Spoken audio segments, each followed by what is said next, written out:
જય માતાજી મિત્રો, જુઓ કે હવે વરસાદ તો થાય છે પણ હજી જમીન ઢાંપી નથી એટલે ગરમી હવામાં વહેલી ચાલુ થઈ જાય છે એટલે પંખે બેઠો જુઓ કેટલી ગરમી લાગે છે. પેરણ ગાડી નાખ્યું છે, ખાલી બંડી એકલી રાખી છે, તું જ પણ પરસેવો તો કેવો વળે છે અને ગરમીમાં કોઈ ખોમી રહેતી નથી મિત્રો.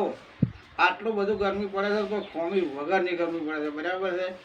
એટલે પંખે નહીં ટકા બહાર સોયે છે, ઝાડના નીચે તો પણ ટક્કર ઝાલી શકતા નથી. વરસાદ પણ તો દાબીને પડે અને તળાવ ભરે, વળા તળાવ બધું ભરે તો જમીન ઠરે તો ચોક પરસેવો આટલો બધો ના વળે, આટલું બધું વર્ષું દસી ના થાય. એટલું ભગવાનને પ્રાર્થના છે કે વરસાદ થવો જોઈએ અને તળાવ ભરાવા જોઈએ.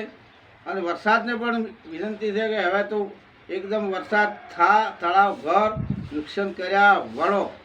માતાજી આવું કામ કરવું જોઈએ. હવે તો તાપ ખમાતો નથી, જુઓ પંખે પણ ચાલુ છે, તારો પંખોથી બેઠા છે પણ પહેરણ પહેરી શકતા નથી, એટલું બધું કાઠું પડે છે. ત્યાં માતાજી મિત્રો, જો આ વિડીયોથી જુઓ પ્રાર્થના કરો ભગવાનને, એટલે ભગવાન વરસાદ મૂકી અને વરસાદને પણ પ્રાર્થના કરો કે હવે ઘણી થઈ જઈ, ગરમી ખમાતી નથી.